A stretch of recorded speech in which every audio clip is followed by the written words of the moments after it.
இன்றைக்கி வாழைப்பூ பொரியல் எப்படி பண்ணுறதுன்னு பார்க்கலாம். எந்த வாழைப்பூவா இருந்தாலும் எடுத்துட்டு உள்ளே வந்து அந்த நீளமாக ஒரு குச்சி மாரி இருக்குல்ல, அதுவும் அப்புறம் இன்னொன்று வந்து எக்ஸ்ட்ரா ஒரு மாரி இருக்கும். பூ இதழ் மாரி இருக்கும் சின்னதா. அதுவும் வந்து எடுத்துட்டு நல்லா க்ளீன் பண்ணிட்டு, அப்புறம் வந்து கட் பண்ணிவிட்டு அரிசி கழுவுற 2வது தண்ணியிலையோ இல்லைன்னா வந்து கொஞ்சம் வந்து தண்ணியில் உப்பு சேர்த்துட்டு அதில் கட் பண்ணி போட்டிங்கன்னா கலர் மாறாமல் இருக்கும் வாழைப்பூ. இப்போ அதெல்லாம் வந்து குக்கரில் சேர்த்துட்டு ஒரு 1/2 ஸ்பூன் அளவுக்கு மஞ்சள் தூள், கொஞ்சமாக வந்து உப்பு சேர்த்துட்டு தண்ணி கம்மியாக சேர்த்துக்கோங்க. ஏன்னா இதில் இருக்க தண்ணியை இருத்துட்டு நம்ம தாளிக்க போகிறது கிடையாது, அப்படியே தான் தாளிப்போம். அதனால் வந்து கொஞ்சம் கம்மியாகவே சேர்த்துக்கோங்க. சேர்த்து நல்லா மிக்ஸ் பண்ணி விட்டுட்டு ஒரு 2 விசில் வச்சு எடுத்துக்கோங்க. இப்போ தாளிக்கிறதுக்கு தேங்காய் எண்ணெய் விட்டிங்கனாலும் நல்லாயிருக்கும். இல்லைன்னா எப்பவும் போல் நீங்கள் யூஸ் பண்ணுற எண்ணெய் விட்டுட்டு கடுகு, உளுந்தம்பருப்பு, கடலைப்பருப்பு வந்து சேர்த்துக்கோங்க.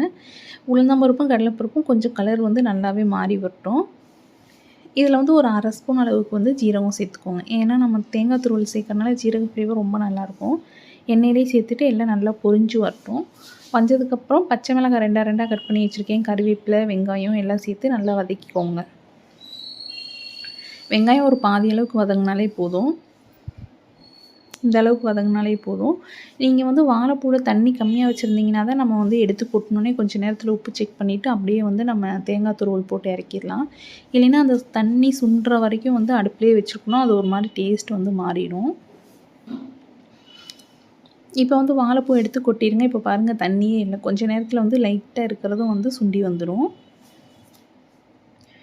இந்த டைமில் வந்து உப்பு செக் பண்ணிவிட்டு அப்புறம் வந்து நல்லா சுண்டி வந்ததுக்கப்புறம் தேங்காய் துருவல் வந்து சேர்த்துக்கோங்க. வாழைப்பூவில் வந்து இந்த பஜ்ஜி வாழைக்காய் அந்த பூ வந்து கசக்காது. அப்புறம் பூம்பழம் அந்த வாழைப்பூ வந்து கசக்காது. இந்த 2 இது வந்து ஏதோ கசக்கும். ஆனால் எனக்கு அது கரெக்டாக தெரியல. ஆனால் கசப்பாக இருந்தாலும் வந்து உடம்புக்கு நல்லது தான். உங்களுக்கு கசக்கக்கூடாது அப்படின்னா அந்த மாதிரி வந்து பூ வந்து செக் பண்ணி வாங்கிக்கோங்க. நீங்கள் தோட்டத்தில் இது பண்ணாலும் சரி, எங்கே வாங்கினாலும் சரி. அவ்வளோதான். நல்லா சுண்டி வந்ததுக்கப்புறம் தேங்காய் பூ போட்டு கொஞ்சம் நேரத்தில் அப்படியே அடுப்பை ஆஃப் பண்ணிடுங்க.